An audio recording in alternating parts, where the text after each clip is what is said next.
Accumulation और distribution. दोस्तों, price की हर मूवमेंट के पीछे बायर्स और सेलर्स की एक्टिविटी होती है। इसी एक्टिविटी से मार्केट में अलग अलग फेजेस डेवलप होते हैं और इन्हें समझना ट्रेडिंग में काफी यूजफुल हो सकता है। आज हम जानेंगे एक्यूमुलेशन और डिस्ट्रीब्यूशन में एक्चुअल डिफरेंस क्या है, चार्ट पर इन फेजेस को पहचानने का सही तरीका क्या है, इनके बेसिस पर ट्रेडिंग अपॉर्चुनिटी कैसे ढूंढें और फेक सिग्नल्स आने पर सही डिसीजन कैसे लें। सबसे पहले समझते हैं कि एक्यूमुलेशन फेज आखिर बनता कैसे है। मान लीजिए किसी स्टॉक में लगातार गिरावट देखने को मिल रही है। कुछ समय बाद सेलिंग प्रेशर कम होने लगता है और प्राइस एक लिमिटेड रेंज के अंदर मूव करने लगती है।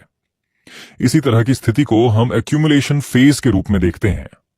अक्सर इस फेज को फ्यूचर अप मूव से जोड़ा जाता है, लेकिन सिर्फ साइडवेज मूवमेंट देखकर यह मान लेना सही नहीं होगा कि अब प्राइस ऊपर ही जाएगी।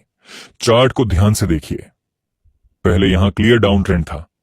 इसके बाद प्राइस एक पर्टिकुलर सपोर्ट जोन के आसपास बार बार रुक रही है, जबकि ऊपर एक रेजिस्टेंस लेवल पर बार बार रिजेक्शन देखने को मिल रहा है। अब इस रेंज में मार्केट के सामने दो रास्ते हैं। या तो बायर स्ट्रेंथ दिखाकर रेजिस्टेंस के ऊपर प्राइस को ले जाएं, या फिर सेलर सपोर्ट को तोड़कर गिरावट को आगे बढ़ा दें। इसलिए इस स्टेज पर इसे सिर्फ एक्यूमुलेशन जोन मानना सही होगा, फाइनल कंफर्मेशन नहीं। जब प्राइस इस पूरी रेंज के रेजिस्टेंस को डिसाइसिवली ब्रेक करके ऊपर निकलती है, तभी हमें एक्यूमुलेशन के कंप्लीट होने का कंफर्मेशन मिलता है।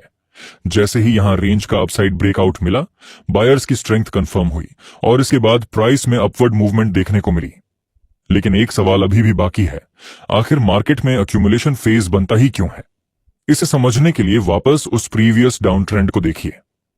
जिन ट्रेडर्स ने ऊपर से सेलिंग की थी, उन्हें लगातार गिरावट के कारण अच्छा प्रॉफिट मिल चुका है। अब जैसे जैसे सेलर्स अपने पोजीशन से प्रॉफिट निकालना शुरू करते हैं, सेलिंग प्रेशर धीरे धीरे कम होने लगता है। दूसरी तरफ नए बायर्स भी लोअर लेवल्स पर इंटरेस्ट दिखाना शुरू करते हैं। इसी वजह से प्राइस में तेज गिरावट के बजाय बायर्स और सेलर्स के बीच बैलेंस बनने लगता है और मार्केट एक साइडवेज रेंज में कंसोलिडेट करने लगती है। यही कंसोलिडेशन आगे चलकर एक बड़े ब्रेकआउट की शुरुआत बन सकती है। जब प्राइस इस साइडवेज रेंज के रेजिस्टेंस को ऊपर की तरफ क्रॉस करती है, तो बायर्स की पार्टिसिपेशन बढ़ने लगती है और बाइंग के कारण प्राइस धीरे धीरे ऊपर की ओर मूव करने लगती है। एक्यूमुलेशन फेज के कंप्लीट होने के बाद मार्केट जब ऊपर की तरफ लगातार मूव करती है, तो इस अपवर्ड मूवमेंट को एडवांस फेज कहा जाता है। इसे कई बार मार्केट अप फेज भी कहा जाता है। चलिए इसे एक एग्जाम्पल से समझते हैं। यहां मार्केट पहले डाउन ट्रेंड में थी। इसके बाद प्राइस ने इस सपोर्ट और रेजिस्टेंस के बीच साइडवेज मूवमेंट शुरू की। इस स्टेज पर हम इसे एक्यूमुलेशन फेज कह सकते हैं, लेकिन अभी यह कंप्लीट नहीं हुआ था। इसके बाद जैसे ही प्राइस ने रेजिस्टेंस के ऊपर ब्रेकआउट दिया, यहां एक्यूमुलेशन फेज कंप्लीट माना जा सकता है। अब बायर्स के फेवर में मोमेंटम आने की संभावना बढ़ जाती है और प्राइस आगे ऊपर की तरफ मूव कर सकती है।